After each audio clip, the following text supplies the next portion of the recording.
Dzień dobry, cześć Fiszkir. Witamy na kolejny wywiad. Teraz nowy gwiazdą SI, Natalia Buczel.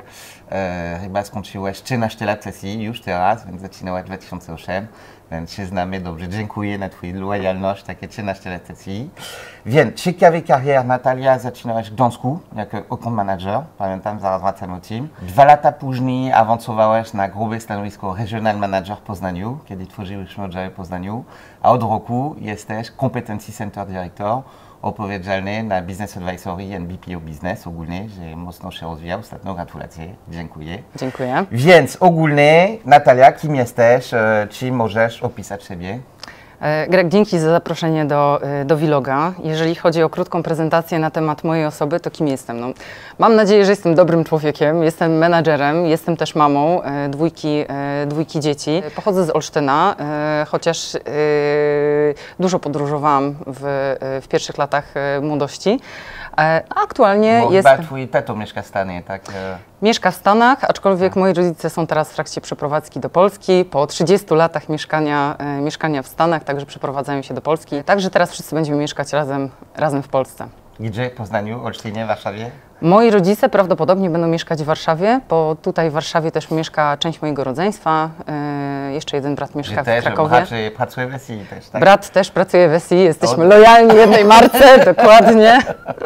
A dlaczego ty nie chciałeś pracować, mieszkasz tam, żyć tam w Stanach, wolisz w Polsce ogólnie, tak? Po studiach zdecydowałam się na to, że w Polsce też można fajnie sobie życie poukładać. To były czasy, kiedy Polska dopiero wchodziła do Unii Europejskiej, ale stwierdziłam, że chcę zobaczyć, jak to jest mieszkać w Polsce. Skończyłam studia w Olsztynie, ale nie byłam przekonana, że Olsztyn jest najlepszą lokalizacją na rozpoczęcie kariery, a że zawsze podobał mi się Gdańsk, to stwierdziłam, że warto byłoby sprawdzić się w Trójmieście i w Trójmieście aplikowałam do kilku firm, między innymi do SI. Jak trafiasz ogólnie, ogłoszenie na jakieś portale? Do SI trafiłam poprzez ogłoszenie o pracę chyba na pracuj.pl. To, co mi się najbardziej spodobało w tym ogłoszeniu i pamiętam to nadal do dzisiaj, to było stwierdzenie, że w SI jest magiczna atmosfera i to mi się naprawdę super mocno spodobało i tak naprawdę od tego się zaczęło i dlatego zdecydowałam się aplikować. Ja pamiętam doskonale pierwsze rozmowy rekrutacyjne z Tobą ponad 13 lat temu, więc to była selekcja od Michael Desmure, że był regional manager w Gdańsku. Byłaś pierwszy manager, że Michael chyba zatrudnił, tak? Jeżeli pamiętam dobrze, tak. Byłam pierwszą osobą w jego dziale sprzedaży, dokładnie. On był pierwszym tak naprawdę sprzedawcą w Gdańsku, natomiast ja byłam pierwszą osobą zatrudnioną do jego zespołu sprzedażowego. Nasze rozmowy rekrutacyjne pamiętam doskonale, to był chyba Twoje pierwsze prace, tak? Nie miałeś za bardzo doświadczenia wcześniej, ale widać power, widać ogromna motywacja, fighting spirit. I co mi się podobało, że pamiętam, więc miałem młoda dziewczyna naprzeciwko, nie wiem ile miałeś lat, chyba 20 czy coś takiego. I pytam, a co pani trzeba by zrobić za 5 lat? I ty sobie bez się zastanawiamy, zaraz odpowiesz, ja chcę być prezesem. I bardzo mi się podobało, że kobieta jest na pewno ambitna, bo wygląda trochę dziewczynstwo, bo rozmawiasz z prezesem, to znaczy, że trzeba szukać moje stanowisko ogólnie. No. Ale pamiętaj, że nie powiedziałam, że chcę zostać prezesem SI, tylko ogólnie chcę zostać prezesem. Także to akurat uważam, że było przemyślane z mojej strony, aczkolwiek wiem, dosyć odważny ruch z mojej strony, to prawda. Ale dla mnie to był na plus, bo to pokaże osoba bardzo ambitna ogólnie, że ma ogromną motywację i mi się podoba. A co Ci przekonywało do SI po ten rozmowę? Miałeś inne propozycje? Równolegle dostałam 3 różne propozycje pracy. Jedną z SI na stanowisku account managera, drugą jako makler giełdowy, a trzecią propozycję miałam jako analityk danych. Także wszystkie stanowiska zupełnie odmienne, różniące się od siebie, ale finalnie stwierdziłam, że wybiorę stanowisko w SI, bo bardzo mi się podobała taka możliwość, żeby tuż po studiach zostać menadżerem. Także stwierdziłam, że to jest świetna szansa i że trzeba ją wykorzystać. Pamiętam, że zaraz po zatrudnieniu Michael zadzwonił do mnie, chyba dziewczyna ma już dziecko, nawet chyba jest samotna, wychowująca dziecko, mama, tak. Jak ogarnąłeś wszystkiego być, wiesz, kończyć studia, zaczynać pracę, wychowywać twój syn? Stwierdziłam, że i tak miałam dosyć fajną sytuację, bo moje dziecko, Michał miał już wtedy rok, także już był według według mnie w miarę odchowany i stwierdziłam, że tak naprawdę i tak większość kobiet w tym czasie wraca do pracy, więc czemu ja nie miałabym też tego w ten sposób zrobić? Na samym początku, owszem, było trudno, bo przyprowadziłam się do Gdańska. Na szczęście Nie miałaś rodzicy, wsparcie? Wtedy nie, natomiast w Gdańsku mieszkała moja siostra, także mieszkałyśmy przez pierwsze 2 lata razem, więc to na pewno ona też mi pomagała. Ale co, miałam też opiekunkę, także uważam, że jak ktoś bardzo mocno chce, to jest w stanie tak naprawdę poradzić sobie z każdą sytuacją, tylko trzeba się bardzo dobrze przygotować. No i gratulacje, na pewno to pokaże dużo dojrzalności, na pewno jesteś świetnym PM-em, żeby ogarnąć takie życie prywatne, życie pracy, więc szacun. Potem ciekawe anegdoty, pamiętam, zawsze lubiłaś na takie vlog, postępowanie publiczne, pamiętam, że organizowałeś wielki show na wyprowadzkę do nowego biura, albo takie press conference, chyba byłeś brunetką, długie włosy. 13 lat temu. Kolorów włosów SI to miałam tak dużo, że faktycznie pamiętam, jak Mikael mnie zatrudniał, miałam inny kolor włosów, potem jak przyszłam na rozmowę z tobą, miałam inny kolor włosów, a jak finalnie dołączałam do pracy, to pamiętam, że Mikael w ogóle mnie nie rozpoznał pierwszego dnia. Jak przyszłam i się zastanawiał, kim ja w ogóle jestem. Także to prawda. Natomiast jeżeli chodzi o wystąpienia publiczne, to prawda, lubię. Lubię występować publicznie, śmieję się, że uwielbiam mówić do mikrofonu. Lubię też wszystkie rzeczy związane z takim marketingiem i PR-em, także to prawda. Pamiętam, pierwsze 3 miesiące trudne, nawet Mikael zadzwonił do mnie, że miał dużo wątpliwości, ale potem dużo sukces, chyba otwierałeś Alcatel Lucent, otwierałeś Nordea, pamiętam doskonale, super Athena też, więc świetny performance, pierwsze 2 lata. I potem, wiesz, ewoluowałeś, pierwsze wrażenie, albo gdy dołączyłeś do SI, takie ciekawe anegdoty, ewentualnie masz? Pamiętam pierwsze miesiące, ale to już było potem, jak Przemek Włoczkowski dołączył do firmy. Po wielu miesiącach uganiania się za jednym z dyrektorów IT w pewnej firmie bankowej, w pewnym banku, dyrektor w końcu stwierdził, że go tak intensywnie molestowałam, że okej, zgadza się na to, żebyśmy się spotkali. No i poszliśmy we dwójkę z Przemkiem na spotkanie, oczywiście przygotowani, natomiast to był rok 2009, więc trzeba pamiętać o tym, że nie mieliśmy jeszcze dużej ilości projektów bankingowych, nie mieliśmy dużo referencji. Przychodzimy na spotkanie, patrzymy, a tam 4 dyrektorów IT. Super wysoko postawionych, zadawali nam bardzo trudne pytania. Sytuacja była naprawdę taka dosyć napięta, stresująca. Przemek, pamiętam, że wtedy był bardzo świeży w firmie. Mi bardzo zależało na tym, żeby dobrze wypaść. Także pamiętam, że bardzo mocno musiałam się posiłkować naszymi projektami, które były realizowane w Warszawie. Kilka miesięcy wcześniej przyjechałam do Warszawy na takie szkolenie. Rozmawiałam wtedy z Krzyśkiem Krężlem i też innymi salesami, którzy z kolei tutaj pracowali w Warszawie o ich projektach. Także starałam się jak najlepiej zaprezentować te projekty w Gdańsku, natomiast autentycznie momentami miałam wrażenie, że nie mam pojęcia, o czym mówię i nie wiem, czy faktycznie te nasze referencje były tak zaprezentowane, jak powinny zostać. A że bardzo mi zależało na tym, żeby jak najlepiej wypaść, bo przecież tyle miesięcy pracowałam nad tym, żeby ten dyrektor umówił się z nami na spotkanie, no to wiadomo, zależało mi na tym, żeby wypaść jak najlepiej. Natomiast spotkanie zakończyło się dobrze. Kilka miesięcy później rozpoczęliśmy współpracę. Niestety, bo my rozpoczęliśmy współpracę, udało mi się jeszcze sfinalizować umowę z tym klientem. Natomiast nie było mi dane w pełni skorzystać z tego, że nawiązaliśmy współpracę, bo się przeniosłam wtedy do Poznania. Ciekawe anegdoty, Poznań ogólnie, więc tworzyliśmy oddziały w Poznaniu, bo mieliśmy chyba 15 inżynierów, że pracowali dla klientów branży farmaceutycznej ogólnie, więc myślałem, warto otwierać biura, żeby być blisko naszej koledzy i spróbować dywersyfikować i łapać innych klienta na Poznaniu, więc chyba wysłałem e-mail do biznes, do menadżerów SI, czy ktoś jest chętny być regional managerem i ty zaraz ten sam dzień się zgłosiłeś, ja chcę być i aplikuję, tak?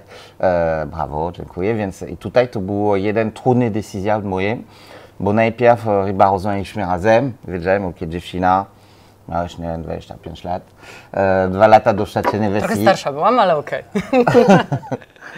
Ale młoda nadal byłam, to prawda. Zerowe doświadczenie zarządzania ogólnie. Byłeś salesem SI, miałeś dobre KPI, tworzyłeś kilka klientów, ale ciekawie, bo widać takie fighting, takie ambicje, więc prosiłem Asia Kowalska i Krzysztof Krężel, żeby spotkać się na rozmowę, żeby mi powiedzieć, czy według ich dasz radę i warto ci wysłać do Poznania, czy nie. I po spotkaniu, nie wiem, czy byli razem, Asia i Krzysztof, czy oddzielnie, nie wiem tego. Po spotkaniu mówili, nie polecamy, jest za młoda, niedojrzana jeszcze, będzie za trudno i powinna szukać takiej bardziej doświadczonej osoby, nawet na lokalny rynek, dać ogłoszenie. Ja myślę, wiesz, to był bardzo trudna decyzja, pamiętam, to był chyba czwartek, piątek. I piątek pamiętam doskonale, piątek myślałem o tym, czy wysłać Natalia, czy nie. Sobota tak samo, czy wysłać Natalia, czy nie. Analizowałem plusy, minusy, wiesz, plus to jest ok. Może tak, będzie potrzebne dużo coachingu, mentoringu, ale niedziela myślałem, ja wolę, wiesz, osoba, że pracuje już 2 lata SI, że już performowała, już widać ten ogromny motywacja, ten ogromny chęć, niż zatrudnić kogoś na rynku, że nie znam, że będzie też rok szkolenie, to jest SSI, więc niedziela myślałem, wysłamy Natalia. To był jeden trudny decyzja ogólnie, ale nie żałuję ten decyzja, to był bardzo dobra, świetna decyzja. Też ciekawe anegdoty, byłeś ten spotkanie dyrektorzy, można, ja pamiętam, pierwszy rok, więc w Poznaniu był malutki biura, ostatnie piętro, gdzie był Gazeta Wyborcza, tam taki open space, 100 metrów. I pamiętam, że był taki dość duży projekt, chyba to był albo budowanie, albo utrzymanie całej korowej aplikacji. I pamiętam, że wieczorem mi zaprosiłeś na to spotkanie. Chodź, mamy ważne spotkanie z klientem, pomóc nas wygrać, deal. I w biurze byliśmy 4-5 osób chyba. I pamiętam, że był Paweł Wójczak, że to był super mentor dla mnie, mi szkolił 2010-2011 cały, co to jest Agile, Scrum. Mi wysłał bardzo ciekawy film, tutoriale. I to był mentor dla mnie, żeby mi prowadzić do świata Agile ogólnie, do metodyka Agile, Scrum i tak dalej. I pykał i wjechałem do biura. Nie wiem, czy się spóźniłem, już był klient, czy klient wjechał zaraz po mnie. I oni też, te osoby, CIO, jego manager, i nas wiedziałem, wyglądamy w ogóle zerowy trust credibility. Oni myślą takie duże firmy IT, jadą do malutkie biura, 3 osoby, jeden deweloper Java, ja i nie wiem jeszcze. I myślałem, to będzie trudno przekonywać ich, że mogą dać nas ten duży aplikacja do utrzymania. Ale żeby było ciekawie, przed w ogóle tym spotkaniem, żeby też udowodnić, jak bardzo agile my jesteśmy, my w przeciągu kilku dni postawiliśmy dodatkową salkę konferencyjną, bo powiedziałam, że przy tak dużym spotkaniu to my się nie pomieścimy i będzie to bardzo słabo wyglądało, jeżeli spotkamy się na wielkim open space'ie. A mieliśmy jedną... to mieliśmy biura 100 metrów około. Dokładnie, więc musieliśmy trochę pokombinować, żeby zrobić tą dodatkową salkę konferencyjną, bo druga, którą posiadaliśmy, była bardzo mała i to była taka dwuosobowa salka rekrutacyjna, więc naprawdę musieliśmy się bardzo mocno sprężać, ale finał był dobry, bo klient zdecydował się powierzyć nam utrzymanie tej aplikacji. Twój kariera regional manager, może cię anegdoty, historia zaczynasz 15 osób, dzisiaj w Poznaniu ile są? No. Dzisiaj w Poznaniu dokładnie jest 525 osób, także imponujący wynik. Ja jestem bardzo dumna z tego co... Twoje dziecko SI Poznań? Tak, z mojego dziecka SI Poznań. Pamiętam pierwsza, że kiedy wjechałyśmy razem, żeby otwierać oddziały, chyba 2010, spałyśmy na takie stare hotel, to były nasze pierwsze wizyty do Poznania. Tak. I pamiętam, jak tak. Ale to były fajne czasy, ja je zdecydowanie wspominam z łezką w oku, jak chodziliśmy i zwiedzaliśmy razem, poszukiwaliśmy nowych biur. Także teraz ostatnio, nawet jak jechałam z koleżanką, z office managerką ode mnie z Poznania, w poszukiwaniu teraz nowego naszego biura, to wspominała mi też tą historię, jak to pierwsze właśnie biuro w Poznaniu otwieraliśmy razem. To był fajny klimat, szukaliśmy tego razem. Gazeta Wyborcza, kawiarnia na dół chyba, tak ostatnie piętro fajnie. Ale był malutki biuro. I super lokalizacja centrum miasta, tak. Bardzo centralna lokalizacja, co prawda gorzej z parkingami, ale pod kątem rozpoznawalności wszyscy wiedzieli, gdzie ten budynek jest. Potem miałeś budynek blisko dworca, pamiętam, ale... Tak, blisko dworca, na ulicy Głogowskiej i co ciekawe, ludzie naprawdę uwielbiali tamtą lokalizację, tak? Bo to była lokalizacja Dla na mnie to był super praktycznie, kiedy wjechałem w Warszawę, to za 10 minut jest też biuro. To jest... A teraz też nie jest daleko ogólnie. Zgadza się. My zawsze dążymy do tego, żeby te nasze biura były w centralnych lokalizacjach, blisko dla kandydatów, blisko też do klientów. Poznań ma reputację, bo pochodzisz z Olsztyna, pracujesz w Twoje miasto, Twoja rodzina Warszawa. Poznań ma takie reputacje, ludzie bardzo uczciwi ogólnie. Trochę arogancki, też się czują jak niemiecki, takie takie Warszawa i z Polen to jest Koguna, a oni to są takie ogólnie lepsze część i prawdziwe Polska. Czy tak jest? Co do tej prawdziwej Polski, no to prawda, Gniezno jest niedaleko, więc historycznie rzecz biorąc, to faktycznie Polska miała tam swoje początki. Natomiast co do tego, jacy są poznaniacy, ja bym ich nie nazwała chciwymi i aroganckimi, tylko gospodarnymi. I faktycznie poznaniacy są bardzo oszczędni, zarówno pod kątem tego, w jaki sposób wydają swoje pieniądze, ale też są bardzo nastawieni na to, żeby robić biznes. Także Poznań jest jednym z miast, gdzie jest najwięcej małych i średnich przedsiębiorstw. Tak, to jest znane, tak. I się czujesz dobrze w Poznaniu. Nie tęsknisz za Gdańsk, nie trzeba być zadrzeć do Warszawy, do Krakowa. To jest twoje miasto dzisiaj. Dzisiaj to jest moje miasto. Co ciekawe, to jest miasto, w którym mieszkam najdłużej jak do tej pory, bo tak jak wspominam na samym początku wywiadu, dużo się przeprowadzałam. Także w Poznaniu już mieszkam 11 lat, więc tak, aktualnie to jest mój dom. Czy chciałabym się przeprowadzić? Kto wie, moje dzieci bardzo chciałyby się gdzieś przeprowadzić. Tak. Mój syn uwielbia Warszawę, także regularnie próbuje mnie przekonać do tego pomysłu. Także, no nie wiem, ja jestem otwarta. Dla SI już 2 razy się przeprowadzam. Teraz mając stanowisko dyrektora Centrum Kompetencyjnego, daje mi to większe możliwości, możliwość pracy skądkolwiek, tak na dobrą sprawę, więc wiem, że mam też tę dowolność, że gdybym chciała, to mogę się przeprowadzić. A też masz mały satelit pod sobą Piła i teraz otwierasz kolejne biura Szczecina, że będzie też zarządzasz, więc okej. Teraz jedziemy dalej. Ciekawie, jako można najpierw, jak się stało, że tak długo pracujesz dla SI i czy kiedykolwiek rozważałeś odejście z firmą? Pracuję w SI już od 13 lat. W trakcie tych 13 lat wiele się działo. Miałam wiele stanowisk, nie zawsze było pięknie i różowo. Szczególnie na samym początku, jak otwierałam Poznań, było ciężko i to prawda, tyle. Byłem niefajnie? Nie, byłeś naprawdę zawsze wspierający, bardzo wymagający, ale dawałeś mi bardzo dużo swobody. Także ja to zawsze doceniałam i cenię do dzisiaj w naszych relacjach. Natomiast no, ilość błędów, ile wtedy zostało popełnionych, to faktycznie byłam zaskoczona, że nie chciałeś mnie wyrzucić i że nadal tutaj pracuję, ale ja się bardzo cieszę, że dawałeś mi tą swobodę do tego i że dawałeś mi szansę, żeby móc popełniać błędy. Oczywiście odchodzić też chciałam, to jest myślę, że naturalne po tylu latach pracy w SI, zwłaszcza wtedy, kiedy są wzloty i upadki, ale myślę, że to, co jest na pewno ważne, to to, że w przeciągu tych ostatnich 13 lat nauczyłam się większego rozgraniczania pomiędzy życiem zawodowym i prywatnym. Nauczyłam się, że rzeczy, na które nie mam bezpośredniego wpływu, no to nie mogę ich traktować jako porażkę, więc dzięki temu jest mi też łatwiej. No i wyciągam cenne lekcje z każdych trudności, które napotykam, a że w SI nadal fajnie mi się pracuje, no to nadal tutaj jestem.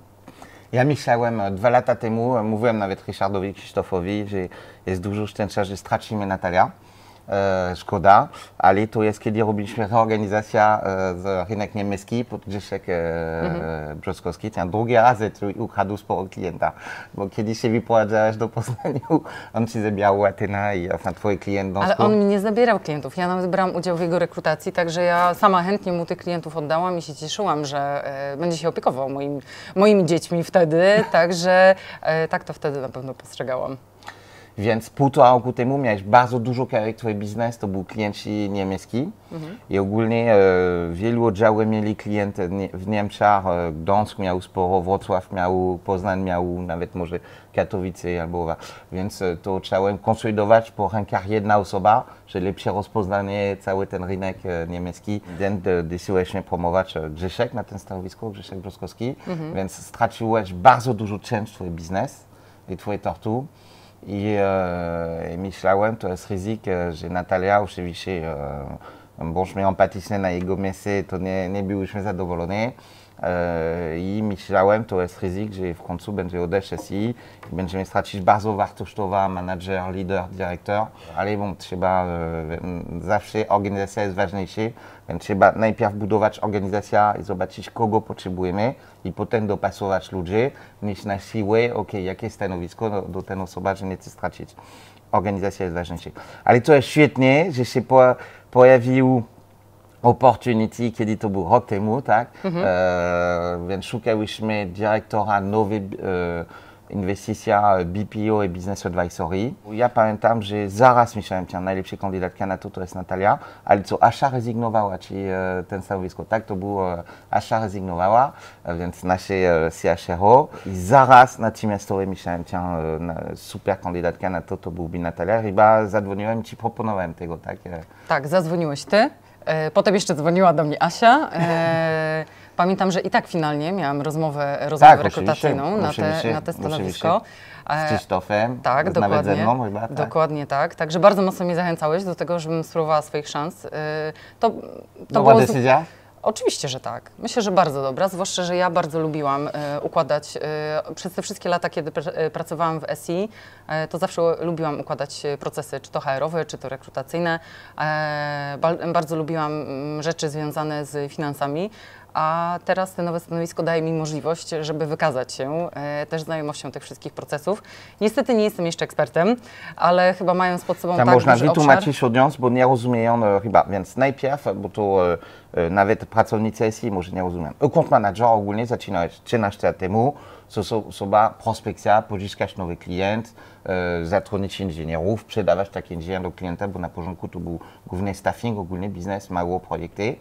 Więc tak zaczynałeś. Potem regional director to jest to samo, ale też odpowiadasz na rekrutację, na administrację, na biura, za HR-y, za office management. Za lokalny service desk, więc masz sprzedawcę pod sobą już, dokładnie. To jest ogromne czyli różnice. Poziom wyżej. Więc tak. Nie jesteś sam account manager, ale też zarządzasz account managerowie. Tak, i podejmuję wtedy decyzje i mam realny wpływ na to, w jaki sposób rozwija się mój oddział, region. Jesteś jak prezesem ogólnie. Tak, to zresztą zawsze tak mówiłeś, że jestem prezesem Poznania, także bardzo szalenie mi się to zawsze podobało.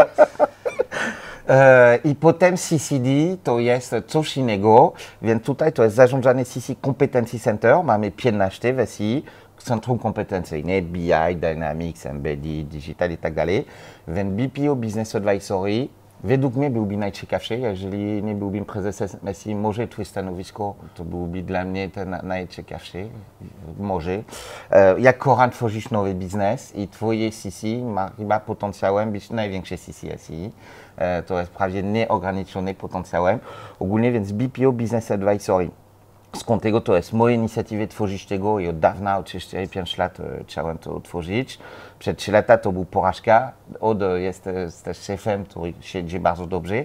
Ogólnie to jest na sesji zaczynamy w IT, engineering, więc IT to jest development, aplikacja, testowanie, design, całe UX, całe administrowanie takiej aplikacji IT, potem engineering to jest budowanie produktów high-tech, więc i embeddedowe, electrical engineering, mechanical engineering. Ale całość to jest obok inżyniera, digital software.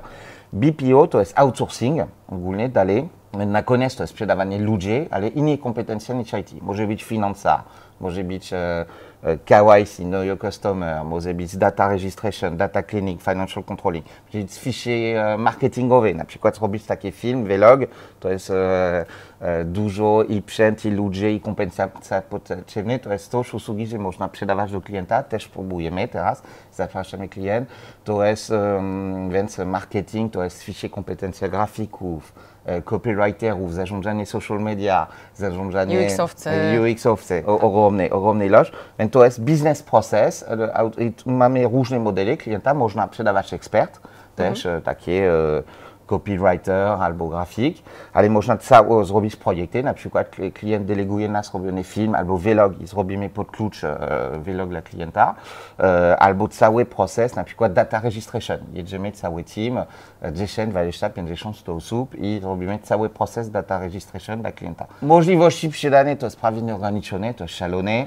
Opis twojej pracy, już dużo mówiłem o tym, ale więc jako CCD, Competency Center Director, więc jakie jest twoja misja, twoje obowiązki?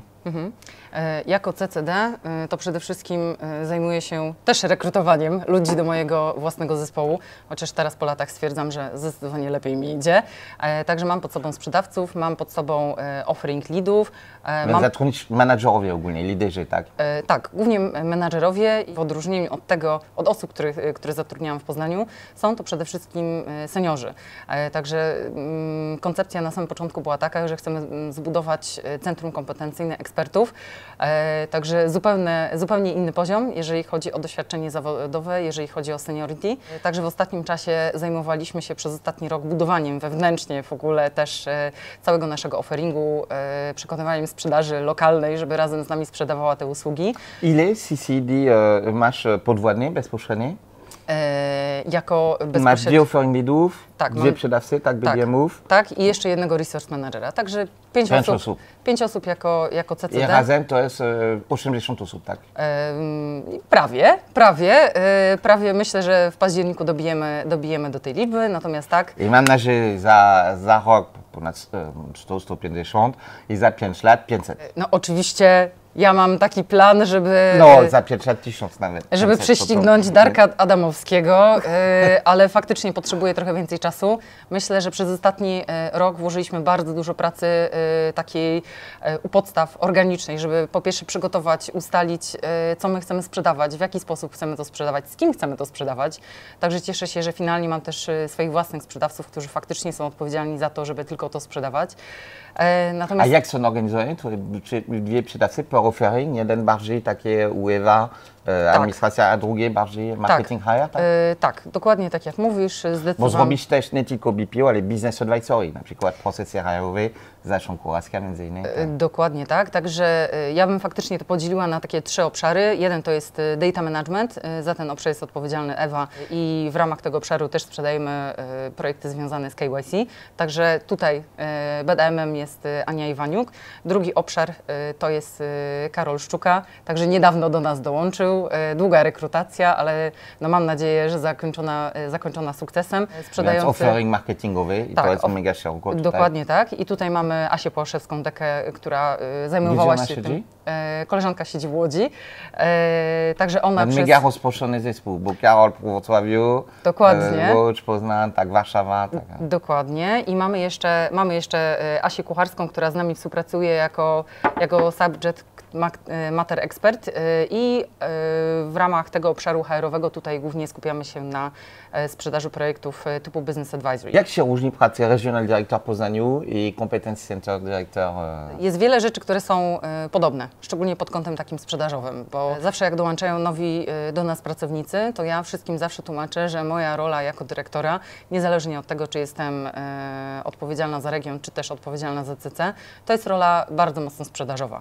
Także zajmuję się spotkaniami z klientami, negocjacjami, dowożeniem i wygrywaniem tematów. Rekrutacja też jest i tutaj po tej stronie. To, co na pewno zasadniczo się różni, szczególnie teraz, to są rzeczy związane z delivery.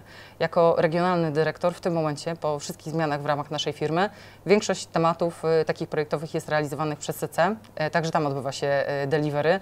Więc jako dyrektor CC odpowiadam za delivery, za to, żeby projekty były dowożone na czas. Muszę pilnować budżetów, także jest to trochę inna rola, ale bardzo fajna i bardzo rozwijająca. Więc co robisz każdego dnia generalnie? Jak wygląda Twój typowy plan dnia w ciągu tygodnia? Ostatnio się śmiałam, bo dostaję takie raporty Microsoftowe, jak wygląda w ogóle mój tydzień pod kątem kolaboracji i wychodzi na to, że 70% mojego czasu jest poświęcona spotkaniom. Więc uważam, że to jest bardzo dużo, ale generalnie chyba na tym też polega praca menadżera. Nie mam takiego sztywnego podziału, jeżeli chodzi o dzień, bardziej jeżeli chodzi o każdy tydzień pracy. Także mam regularne sales meetingi, w ramach mojego oddziału, także to pielęgnujemy od Masz wielu, dwie wielu lat. sales meeting, tak, CCD i Regia Poznań, tak?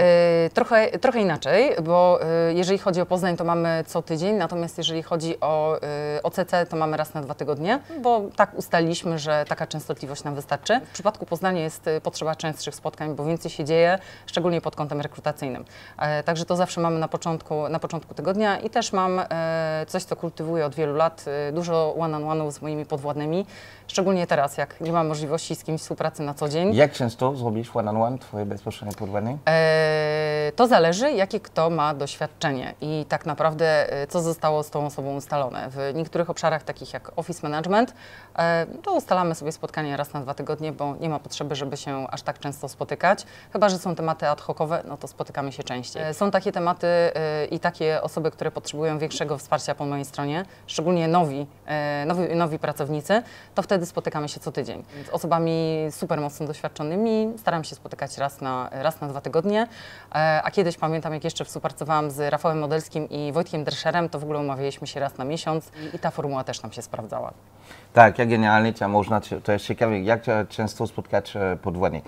Nowy podwładny, że przyjedzie do pracy, idealnie nawet codziennie. Idealnie siedzi obok nas i codziennie coaching, mentoring, szkolenie, albo junior osoba. Jeżeli zatrudnisz junior sprzedawcy, że nie ma doświadczenia, nawet trzeba uważać najlepszy mikromanagement i sprawdzić wszystko, jego telefony, jakość jego e-mail, jego PowerPoint i coachować, challenge'ować i pomóc go ogólnie. Tutaj to jest młoda osoba, że przyjedzie do SI, albo młody DM, albo młody RM, wiesz, albo jeżeli nie masz czasu, to trzeba koniecznie dać mentor ten osoba, że będzie mieć godzina, 2 godziny dziennie, żeby pomóc, wspierać, coachować i mentorować tę osobę. Ja moje podwładnie najczęściej spotkam raz na miesiąc 3 godziny, ale to są gruby dyrektorzy, ogromne doświadczenie, Krzysztof Hędzer, Ryszard Pitko-Tomek, więc nie potrzebuję znają SI na wylot, jak ty.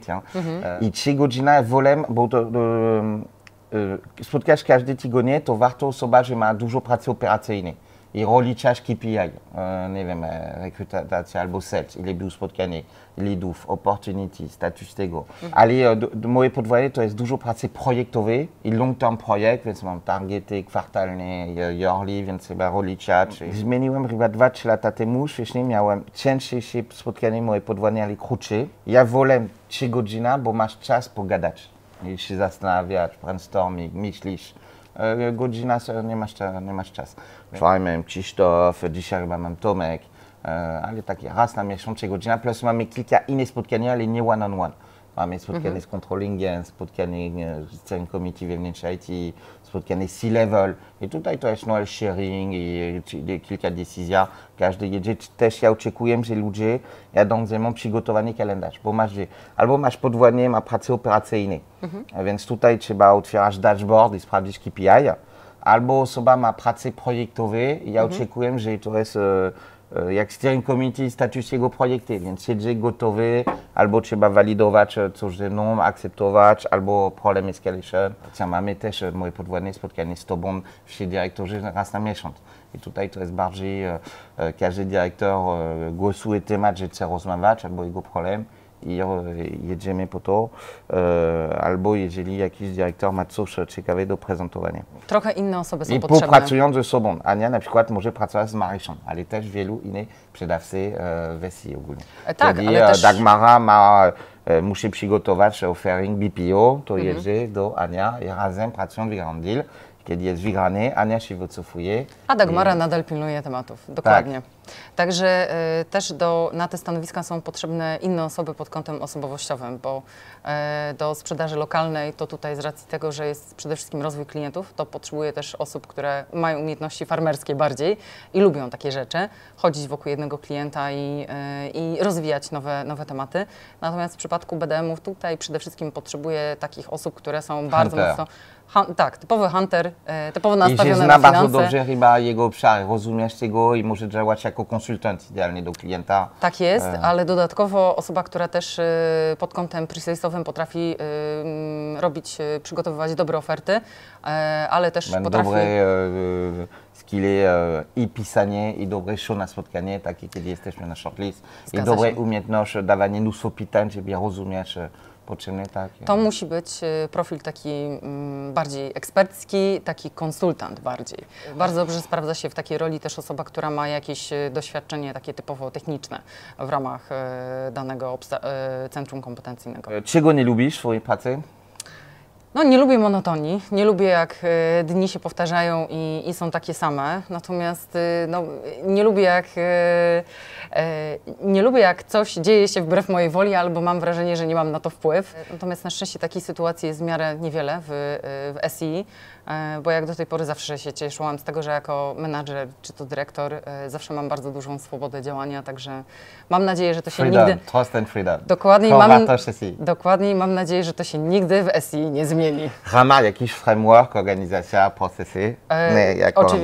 Oczywiście, że tak. Jak radzisz sobie z porażkami? Jakie były twoje największe porażki w SI? No myślę, że taką jedną z pierwszych, które mnie najmocniej zabolały, to były te porażki takie rekrutacyjne, kiedy wydawało mi się, że osoby, które zatrudniam, będą wyśmienitymi kandydatami, że będziemy z sobą współpracować przez lata, a potem nagle się okazywało, że musiałam się z nimi rozstawać, Nie performowali albo mieli złą attitude.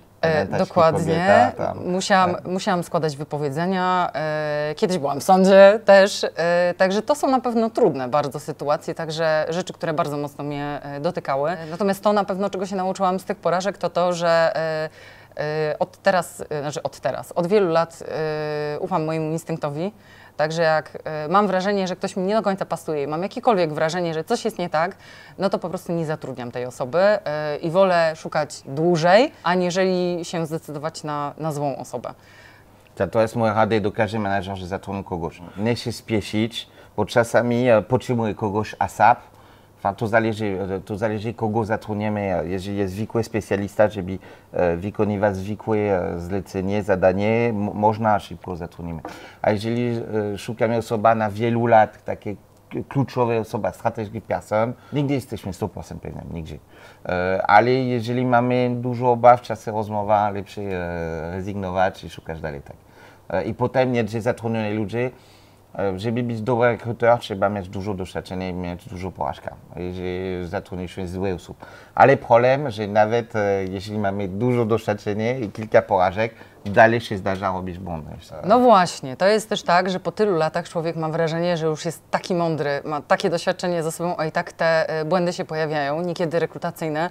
I chyba to najbardziej boli, że człowiek już myśli, że już się nauczył, że już nie będzie powtarzać tych błędów. A dla mnie to jest najważniejsza decyzja każdego menadżera, dyrektora na świecie, to jest kogo zatrudnić. Nie ma ważniejszej decyzji. Bo sukces zależy od ludzi, że zatrudnisz. Ale jeżeli mogę coś dodać, ja stwierdzam, że jeżeli chodzi o porażki, chyba najgorsze są takie, gdzie, nie wiem, coś się komuś złego dzieje. Stwierdzam, że jeżeli nikt nie zginął, to porażka nie jest jest to taka rzecz, z którą można się nauczyć żyć, można coś naprawić, można coś odkręcić i ważne, żeby wyciągnąć życiowe lekcje z tego. Pytałeś się mnie o to, jak ja sobie radzę z porażkami. Kilka lat temu zaczęłam bardzo intensywnie uprawiać sporty. Także gram w badmintona. Uważam, że rozgrywka w badmintona, tudzież duży wycisk na siłowni, gdzie się podnosi w martwym ciągu, dajmy na to 70 kg, to jest dużo dla kobiety, tak tylko dodam.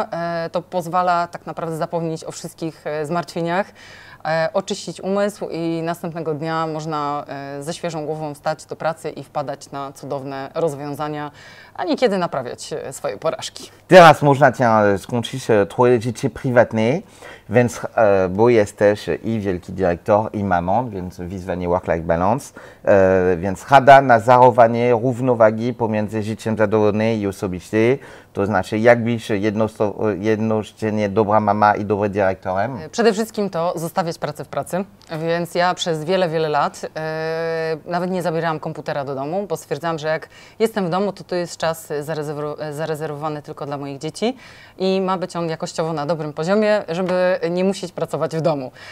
Koronawirus trochę to zmienił, bo teraz pod kątem security każdy musi zabierać swój komputer do domu na w razie czego. Staram się być tak dobrą mamą, jak sobie sama to zaprojektowałam. Także nie chcę być projekcją tego, jaką matką powinnam być w oczach czy to jakichś znajomych, czy to odległej rodziny, tylko taką, jak ja sobie to widzę. Także uważam, że szczęśliwa matka to matka, która jest też spełniona pod kątem zawodowym. Także myślę, moje dzieci to rozumieją, szanują, tak samo mój partner. I co jeszcze? Na pewno to, co jest też ważne, to umieć prosić o pomoc, bo niekiedy dwie ręce, jedna głowa to jest za mało, jak ma się tak dużo obowiązków. Także ja się śmieję, że ja w życiu prywatnym też lubię stawiać na outsourcing. Także mam po prostu ludzi do pomocy. Także uważam... Co wczoraj na przykład opiekujesz się twoje dzieci, kiedy jesteś w Warszawie? Akurat Maciej jest na dyżurze, więc moja niezawodna pani Ania, która jest ze mną od wielu lat, no, nocowała po prostu u mnie. A dzisiaj rano zaprowadziła dzieci do szkoły, wyprowadziła psa. Także pani Ania jest super. Pani Ania, się śmiałam, że niektóre kobiety mówią, że praca w domu to jest praca na pełen etat i absolutnie się z tym zgadzam. Bo to prawda, zwłaszcza jak ma się też dzieci, które są w wieku szkolnym, trzeba je zawodzić na różnego rodzaju zajęcia. Bo twoje dzieci mają 13, tak, i 6? 14 i 8. 14 i 8. Już się już są trochę starsze, także... Więc samodzielny, 14 jest mega samodzielny teraz. I 8, tak. Niby samodzielny, ale ma pstro w głowie, bo to nastolatek. Natomiast co do ośmiolatki, moja ośmiolatka jest artystką, także ją trzeba trochę pilnować. Także trzeba gdzieś zaprowadzić, pilnować, żeby nie wpadła pod samochód. Także ta pomoc naprawdę mi się przydaje, ale no uważam, że da radę mieć wszystko. Grunt to tylko ustawić sobie dobrze priorytety, zaplanować to, no i wiedzieć, że nie da się zrobić wszystkiego samemu. Więc chyba bardzo super inspirujące takie. Ja mam ogromny szacunek, bo wiem, jak ciężkie to jest, bo moja żona ma 4 dzieci, mamy 3 razem i ona też pracuje i to nie jest łatwo tam ogarnąć. I specjalnie, kiedy jesteś dyrektorem, setki ludzi pod sobą. Więc, ale super inspiracja i bardzo ciekawe. Twoja ostatnia rada dla młodych ludzi, 20-latków, którzy chcieli zrobić swoją karierę? No myślę, że tak. Przede wszystkim to ustawić sobie priorytety, na czym komu w życiu zależy. Po drugie, łapać się tych szans, które pojawiają się na twojej drodze. Nie bać się ryzykować, także jeżeli pojawi się szansa pod tytułem zostać regionalnym menadżerem w Poznaniu, a mieszka się w Gdańsku, to próbujemy i walczymy.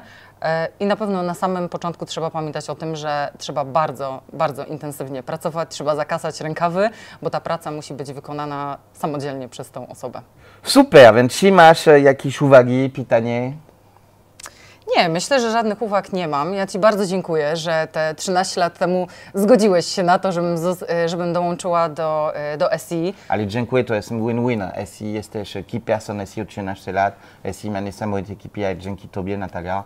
Nie tylko, dzięki wielu ludzi, więc ale to jest ogromne szczęście dla mnie, że trafiłeś do ten SI i ryzykujesz bardziej, czyli prowadzasz w Poznaniu młody syn, od Gdańska do Poznaniu, więc wielkie dziękuję. Dzięki bardzo. Ok, więc do zobaczenia. Mam nadzieję, że Was się podobała. Dla mnie bardzo ciekawie. Miłego dnia, do zobaczenia. Do zobaczenia.